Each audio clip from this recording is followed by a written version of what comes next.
Hey guys, welcome to a new comic book review. Today we're talking about Superman issue 15, so let's jump into it. What happens in issue 15? This one features the Legion of Superheroes, so we'll get into that when we get to it. I thought off, Rogozol gets trapped in this bubble thing. He's like, crap, but he can't do any harm, and I think the whatever the thing is, it weakens him. Adam Strange comes in, tells him, like, okay, Blue Eyes, as soon as I heard all the news, and then Superman hugs him, and then they have a little talk about what's going on. Yeah, talked about it, then we got to the Legion of Superheroes, like, hey, we're the Legion of Superheroes, we're from the future, da-da-da. They talking to Superman anyway, like, we want John to, maybe, like, that's wonderful, I think he didn't quite just happen yet. It's like, oh shit, we maybe came a tad bit early. It's like, it's like, oh, we came a little bit early. Like, are you tricked? What the hell's going on? Everybody's like, it's kind of what the hell's going on. I'm like, what the hell's going on? And they act like, sure, are you saying this idea? Then they are like, hey, are you saying this idea? Then the people there are like, are you saying it works? Does it hold together? Does this idea that Jonathan Kent has works? And they're like, yeah, no, it does. And we're all working together. It's like, okay, well, it's like cool. So they all get to talking, and John does his thing, and actually she's like, and they was like, we're gonna call this Unity Day. It's like a thing he made, and I'm like, that's kind of nice. Him setting up the thing for the universe, and they're setting up the Legion of Superheroes in a way where I'm like, that's kind of nice. They kind of get them to pop up.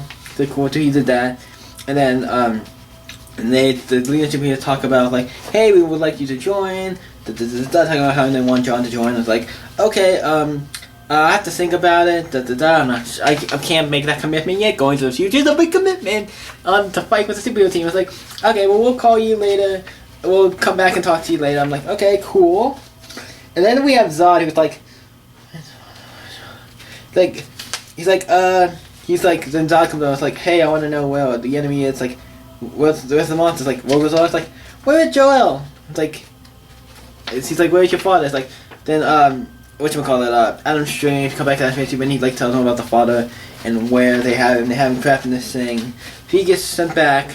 So he gets sent back to right when the whole after they sent the pen, we see Joel and his wife, and they're like they're like embracing as the city's being destroyed. And it's like, oh, he got sent back right to when he dies. He's like, he does it. He brings the universe together. He does it.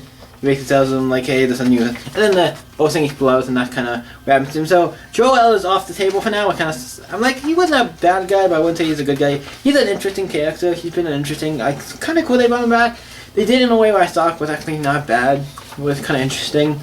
And then we see then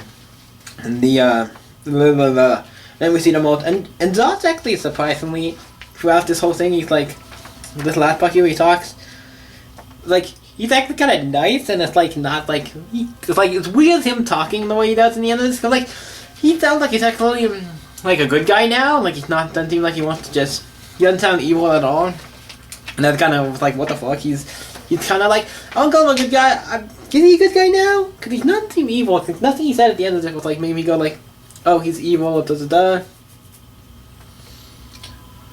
And all this stuff. So Zod's coming kind of on the good side now. It's actually not a bad thing. I mean, he still would have this thing where he's like, probably like his family, protect his family or whatever. Something happened to them, he'd probably go crazy. But you know what I mean? He's obviously a good guy now. It's kind of interesting, or not really an enemy anymore. It's kind of interesting thing to do. And it's just them all going home, and then the next issue is going to be with the Return of the Super Sons for maybe the last time. And it sucks. It's like the return. I'm like, yeah, for one more issue, and then they're probably done. It's like sucks.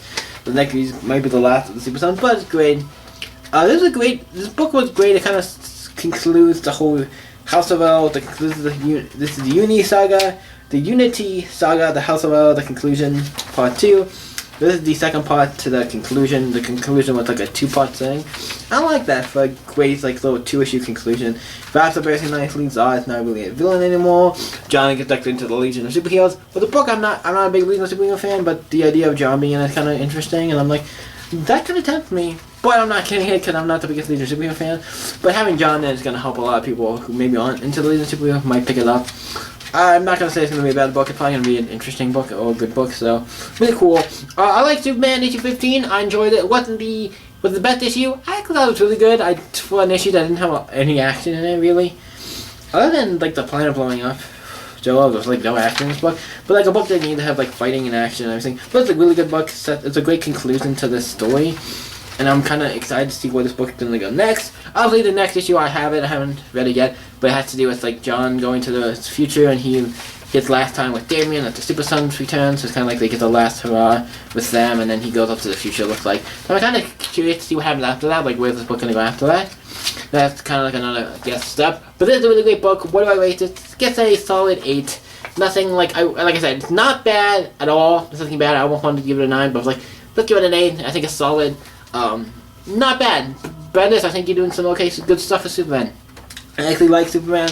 I like all the stuff you did. I know some people don't, but it's like, at least we can say the art's good, right? Can we at least say the art's good? At least can we all agree on this book has good art? So at least we can all maybe agree on that. So what do you guys think of Superman issue 15 by Brian Michael Bendis? Let me know in the comments down below, and let's talk about it. And you guys can always stay epic, and I'll see you in the next video, guys. Bye.